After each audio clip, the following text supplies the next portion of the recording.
Sarah Martinez had always been different from other girls her age. While her classmates spent weekends at the mall or watching movies, she was in her grandfather's backyard, learning to shoot with an old wooden bow he'd made himself.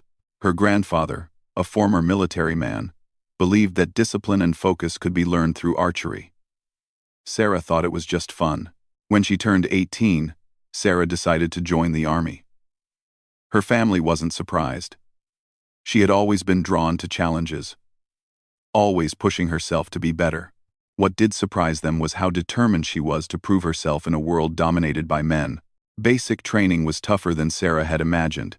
The physical demands were intense, but she could handle that.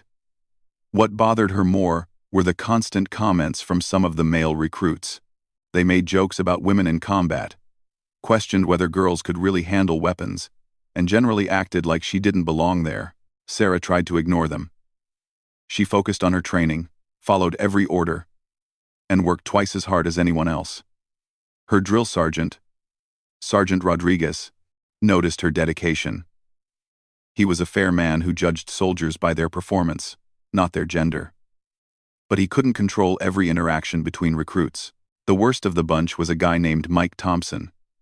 He was tall, loud, and seemed to think he was already a war hero. Mike had grown up hunting with his father and brothers, and he never let anyone forget it. He constantly bragged about his shooting skills and made it clear he thought women had no business holding guns. One afternoon, after a particularly difficult obstacle course, Mike was telling his usual stories. "Back home, I could hit a deer from 200 yards easy," he said, cleaning his rifle. "My daddy always said shooting was a man's skill. You need steady hands and nerves of steel." Sarah was sitting nearby, quietly cleaning her own weapon. She had scored well in all the shooting exercises, but she kept that information to herself. She had learned early in training that sometimes it was better to let others talk. "I bet none of the girls here could hit the side of a barn," Mike continued, looking directly at Sarah. "Especially not with a bow and arrow. That takes real skill. Not like these automatic rifles where you just spray bullets and hope for the best." A few other recruits laughed. Sarah felt her face getting hot, but she said nothing. She thought about her grandfather, about all those afternoons practicing in his backyard. She remembered his patient voice teaching her about breathing, about focus, about the moment when everything comes together. "Come on, Martinez," Mike said louder. "I'm talking to you. I bet you couldn't hit a target with a bow if your life depended on it." Sarah looked up from her rifle. "What kind of bet?" she asked quietly. Mike's eyes lit up. He loved being the center of attention. "How about this? If you can hit 5 bullseyes in a row with a bow, I'll do everyone's laundry for a month. But when you miss, you have to admit that women don't belong in combat roles." The other recruits gathered around. Some looked uncomfortable with Mike's challenge, but nobody spoke up. Sarah felt all their eyes on her. She knew this was about more than just hitting targets. This was about respect, about proving that she belonged here just as much as any of them. 5 bullseyes in a row?" she asked. "That's right. 5 perfect shots, one after another. No practice rounds, no do-overs." Sarah stood up slowly. She was nervous, but she was also angry. She thought about all the comments, all the doubts, all the times she had been treated like she didn't belong. She thought about her grandfather, who had always believed in her. "Okay," she said. "But if I make all 5 shots, you don't just do laundry. You also apologize to every woman in our unit for your comments." Mike grinned. "Deal. This should be entertaining." Word of the bet spread quickly through the training facility. By the time they gathered at the archery range the next day, a crowd had formed. Some of the female recruits looked worried. They knew that if Sarah failed, it would make things harder for all of them. The pressure was enormous.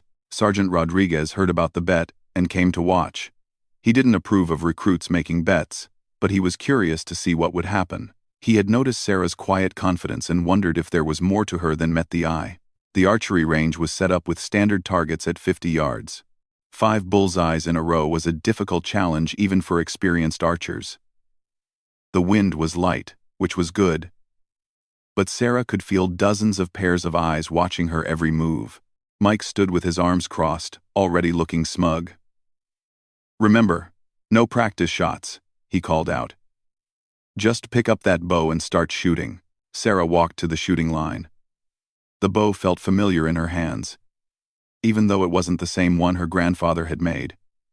She knocked her first arrow and drew the string back. For a moment, everything else faded away. The crowd, the pressure, Mike's smirking face, it all disappeared. She remembered her grandfather's voice. "Breathe in, focus on the target. Breathe out slowly as you release." She could almost feel his steady hand on her shoulder, guiding her just like when she was 12 years old. The first arrow flew straight and true, hitting the center of the target with a satisfying thud. A few people in the crowd murmured, but Sarah was already reaching for her second arrow. She couldn't let herself think about the pressure or the consequences. She just had to shoot. The second arrow joined the first in the bullseye. Then the third. The crowd was getting quieter now, tension building with each shot. Mike's confident expression was starting to waver. By the fourth shot, you could hear a pin drop. Sarah's arrows were grouped so tightly in the center of the target that they looked like they were touching each other. She reached for her fifth and final arrow, knowing that everything depended on this moment. The weight of expectations felt crushing. Every woman in her unit was counting on her. Her own future in the army might depend on this shot. But as she drew back the bowstring for the fifth time, Sarah felt a strange calm settle over her. She thought about why she had joined the army in the first place. It wasn't to prove anything to men like Mike Thompson. It was because she wanted to serve her country, to push herself to be the best soldier she could be. That's what mattered, not some bet with a loud-mouthed recruit. With that thought, Sarah released her final arrow. The fifth arrow struck the center of the target with perfect precision. For a moment, complete silence filled the range. Then someone started clapping, and soon the entire crowd erupted in cheers and applause. Sarah had done it. 5 perfect bullseyes in a row. Mike Thompson stood frozen, his mouth hanging open. He couldn't believe what he had just witnessed. The other recruits were patting Sarah on the back, congratulating her on an incredible performance. Even some of the drill sergeants who had gathered to watch were nodding their approval. Sergeant Rodriguez walked over to examine the target. All 5 arrows were clustered in the bullseye, so close together that they formed a tight group no bigger than a silver dollar. "Outstanding shooting, Martinez," he said loud enough for everyone to hear. "That's some of the finest archery I've seen in 20 years of military service." Sarah felt a mix of relief and pride washing over her. She had not only won the bet, but had proven something important to herself and everyone watching. She wasn't just lucky. She had real skill, the kind that came from years of practice and natural talent. Mike slowly walked over to where Sarah was standing. His face was red with embarrassment, and he looked like he wanted to disappear.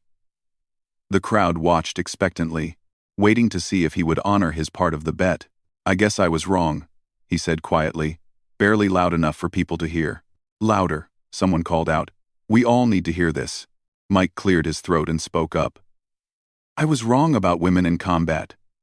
Sarah, I apologize for my comments. To all the women here, I'm sorry. You've earned your place just like the rest of us." Sarah nodded, accepting his apology gracefully.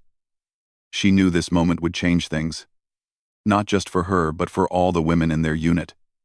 Respect had to be earned, and she had just earned it in the most public way possible. Over the following weeks, Sarah noticed a definite shift in how she was treated. The comments stopped, and her fellow recruits began to see her as a serious soldier rather than just one of the girls. Mike, true to his word, did everyone's laundry for a month and never made another disparaging comment about women in the military. But the story of Sarah's perfect shooting didn't stay within their training unit. Word spread throughout the base, and soon officers from other divisions were hearing about the recruit who had hit 5 bullseyes in a row under pressure. Her reputation began to grow beyond the archery range. Captain Williams, who oversaw specialized training programs, heard about the incident and decided to investigate. He reviewed Sarah's file and was impressed by what he found. Her scores in marksmanship were consistently excellent. Her physical fitness ratings were above average, and her psychological evaluation showed remarkable composure under stress. A few weeks after the famous bet, Captain Williams called Sarah into his office. She wasn't sure why she was being summoned and worried that she might be in trouble for something. The bet had been approved by Sergeant Rodriguez, but maybe higher-ups disapproved of recruits making wagers. "Relax, Martinez," Captain Williams said as she stood at attention. "You're not in trouble. In fact, I have a proposition for you." Sarah remained standing until he gestured for her to sit down. Captain Williams was known for being direct and fair, but also demanding. If he had a proposition, it was likely to be challenging. "I've been hearing interesting things about your shooting abilities," he continued. "That archery demonstration was impressive. But I'm more interested in your overall marksmanship scores. You're consistently in the top 5% of recruits." Sarah wasn't sure how to respond, so she simply said, "Thank you, sir. How would you feel about trying out for our Special Reconnaissance Unit?" Captain Williams asked. "It's an elite program that requires exceptional shooting skills, physical conditioning, and mental toughness. The training is intense, and not everyone makes it through. But graduates go on to some of the most important missions our military undertakes." Sarah's heart started beating faster. She had heard about special reconnaissance units but had never imagined she might be selected for one. These were the soldiers who went behind enemy lines, gathered critical intelligence, and sometimes had to survive in hostile territory for weeks at a time. "I'd be honored to try out, sir," she replied. "Good. But understand this isn't going to be like basic training. We'll push you harder than you've ever been pushed. The psychological pressure alone eliminates half the candidates. And if you're thinking this has anything to do with your gender, you're wrong. I don't care if you're male, female, or Martian.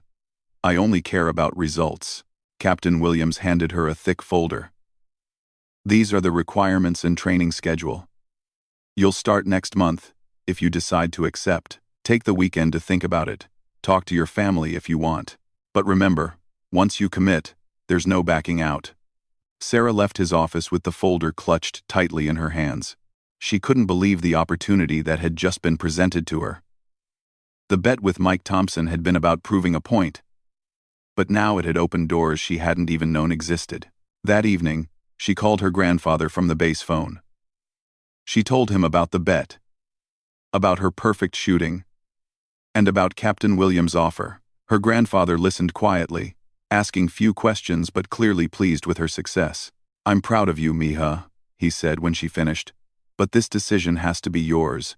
Special operations is dangerous work. Are you ready for that?" Sarah thought about his question. She had joined the army to challenge herself, to serve her country, and to prove that women could excel in military service. The reconnaissance program would test all of those goals to their limits. "Yes, Grandpa," she said. "I think I am. Then you have my blessing. Your grandmother would be proud too. She always said you had the heart of a warrior." Over the next few days, Sarah studied the materials Captain Williams had given her. The training would last 6 months and cover everything from advanced marksmanship to survival techniques to intelligence gathering. The physical requirements were demanding, and the psychological evaluations were designed to identify candidates who could handle extreme stress. She also learned more about what special reconnaissance soldiers actually did. They operated in small teams, often behind enemy lines, gathering intelligence, and sometimes conducting targeted operations. They needed to be experts with multiple weapon systems, skilled in hand-to-hand combat, and capable of surviving in any environment. The more Sarah read, the more excited she became. This was exactly the kind of challenge she had been looking for. It would push her skills to their absolute limit and give her the chance to serve her country in the most meaningful way possible. On Monday morning, she returned to Captain Williams' office with her decision. "I want to do it, sir," she said without hesitation. Captain Williams nodded approvingly. "Good. Report to Building C at 0500 hours on the 1st. And Martinez?" "Yes, sir. Don't expect any special treatment. From now on, you'll be judged solely on your performance. That archery demonstration earned you this opportunity. But it won't help you once training begins." Sarah smiled confidently. "I wouldn't want it any other way, sir." As she left his office, Sarah reflected on how much her life had changed since that afternoon when Mike Thompson had challenged her to a bet. What had started as a moment of frustration and anger had become the catalyst for the biggest opportunity of her military career. She thought about her grandfather's patient teaching, about all those hours of practice in his backyard. She had learned more than just how to shoot arrows. She had learned about focus, discipline, and the quiet confidence that comes from knowing you can rise to meet any challenge. Now she would find out just how far those lessons could take her. The Special Reconnaissance Training Program was unlike anything Sarah had ever experienced. From the first day, instructors pushed candidates to their physical and mental breaking points. Out of the 30 soldiers who began the program, only 18 remained after the first month. Sarah thrived in the challenging environment. Her archery skills translated well to advanced marksmanship training with sniper rifles and specialized weapons systems. More importantly, the mental discipline her grandfather had taught her proved invaluable when dealing with the psychological pressure of the program. The instructors were tough but fair. Master Sergeant Davis, the lead trainer, had 25 years of special operations experience. He quickly recognized Sarah's potential and pushed her harder than most candidates. "Martinez," he would say, "talent without dedication is worthless. Show me you want this more than anything else in your life." Sarah did want it. Every grueling exercise, every sleep-deprived training mission, every test of her limits only made her more determined to succeed. She excelled in marksmanship, performed well in survival training, and demonstrated natural leadership abilities during team exercises. The other candidates initially viewed Sarah with skepticism. They had heard about her famous archery demonstration. But special operations was different from hitting stationary targets. Combat situations required split-second decisions, the ability to function under extreme stress, and absolute trust in your teammates. Sarah earned their respect through consistent performance. During a particularly difficult night navigation exercise, she helped rescue a teammate who had become disoriented and separated from the group. In hand-to-hand combat training, she proved she could hold her own against much larger opponents. Most importantly, she never complained, never made excuses, and never asked for special consideration. By the 4th month of training, Sarah had established herself as one of the top candidates in the program. Her shooting scores were consistently perfect, her physical fitness had improved dramatically, and her tactical knowledge was expanding rapidly. The instructors began giving her additional responsibilities, treating her as a potential team leader. The final test of the program was a 2-week field exercise designed to simulate a real reconnaissance mission. Candidates were divided into teams of 4 and given objectives deep in hostile territory. They would have to navigate, gather intelligence, avoid capture, and extract successfully using only basic equipment and their training. Sarah was selected as team leader for her group, which included 3 male soldiers who had all become her friends and supporters during the training. Private Jackson was an expert in communications, Corporal Rodriguez specialized in demolitions, and Private Chen was their medic and survival specialist. Their mission was to infiltrate a mock enemy camp, photograph specific targets, and return with intelligence about enemy positions and capabilities. The exercise area covered 50 square miles of rough terrain, and enemy forces would be actively hunting for them throughout the 2 weeks. On the first night of the exercise, Sarah's team successfully penetrated the outer perimeter of the enemy camp. Using skills she had learned during training, Sarah was able to get close enough to photograph the required targets, while her teammates provided security and communications support. But as they were withdrawing from the area, they encountered an unexpected patrol. In real combat, this would have been a life-or-death situation. In the exercise, it meant potential failure and elimination from the program. Sarah had to make a split-second decision. They could try to hide and hope the patrol passed by, but the risk of discovery was high. They could attempt to circle around, but that would take them far from their planned extraction route. Or they could use the terrain to their advantage and try to outmaneuver the patrol. Drawing on everything she had learned, Sarah made her choice. She led her team through a series of tactical movements that used natural cover and misdirection to avoid the patrol entirely. It was risky, but it worked. They reached their extraction point on schedule with all required intelligence intact. The exercise continued for the full 2 weeks, with new challenges and obstacles appearing daily.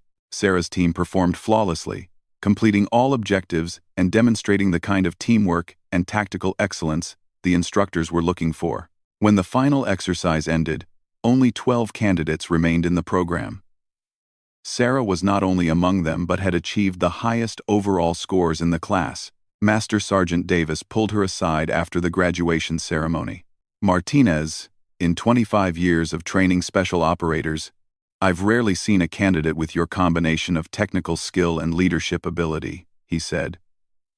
"You've not only completed this program, you've excelled in it. Your country is lucky to have you." The graduation ceremony was attended by senior officers from throughout the military. Sarah's family was there too, including her grandfather, who had flown in from across the country to see her receive her recognition. When her name was called as the top graduate, the applause was thunderous. Captain Williams, who had first offered Sarah the opportunity to try for special reconnaissance, presented her with her new assignment. She would be joining an elite unit stationed overseas, where her skills would be put to use in real-world operations. As Sarah stood at attention, receiving her new orders, she thought back to that day on the archery range, when Mike Thompson had challenged her to hit 5 bullseyes. She could never have imagined that moment would lead to this. After the ceremony, her grandfather approached with tears in his eyes. "I always knew you were special, Mija," he said, embracing her. "But this exceeds even my wildest dreams for you. None of this would have been possible without what you taught me, Grandpa," Sarah replied. "Those afternoons in your backyard weren't just about archery. You taught me about discipline, focus, and believing in myself." Mike Thompson also attended the ceremony. He had completed basic training and was shipping out to his first assignment. He approached Sarah hesitantly, clearly wanting to say something but unsure how to begin. "Congratulations, Sarah," he said finally. "I owe you more than an apology. You changed my whole perspective about what it means to be a soldier. I'm a better person because of what you showed me that day." Sarah smiled and shook his hand. "We all make mistakes, Mike. What matters is learning from them. You became a good soldier too." As the ceremony ended and people began to leave, Sarah stood alone for a moment, taking in everything that had happened. She had joined the army to challenge herself and serve her country. She had faced doubt, prejudice, and seemingly impossible obstacles. But she had also discovered capabilities within herself that she never knew existed. The bet that had started everything seemed like a lifetime ago. 5 arrows, 5 bullseyes, and a moment of perfect focus had changed the entire trajectory of her life. But Sarah understood now that the real victory hadn't been hitting those targets. It had been refusing to accept limitations that others tried to place on her. Her grandfather's old bow was now displayed in his living room, a reminder of all those afternoons of patient practice. But Sarah had moved on to much more sophisticated weapons and infinitely more challenging targets. She was no longer the young woman trying to prove she belonged. She was a special operations soldier, trained to undertake the most demanding missions her country might ask of her. As she prepared to leave for her first operational assignment, Sarah carried with her not just advanced military training, but the deeper lessons her grandfather had taught her years earlier. Success wasn't about proving others wrong. It was about knowing yourself, preparing thoroughly, and having the courage to take aim when the moment demanded it. The little girl who had learned to shoot arrows in her grandfather's backyard had become a soldier capable of protecting her nation's interests anywhere in the world. And it had all started with 5 perfect shots and the quiet confidence to say, "Wanna bet?" Years later, when new recruits would ask Sarah about her path to special operations, she would smile and tell them about an afternoon when someone challenged her to hit 5 bullseyes in a row. She would explain that every person has moments when they can choose to rise to a challenge or let it pass by. The key is recognizing those moments and having the courage to pick up the bow. Sarah's story became legendary within the military, not just for her exceptional marksmanship, but for what she represented. She proved that talent, determination, and character matter more than stereotypes or preconceptions. Her success opened doors for other women and changed attitudes throughout the service. The bet that Mike Thompson thought would embarrass her had instead launched one of the most distinguished careers in recent military history. Sarah Martinez had indeed hit 5 bullseyes that day, But she had also hit something much more important. A target that no one else could even see. She had aimed for her own potential, and found that when properly focused, there was no limit to what she could achieve.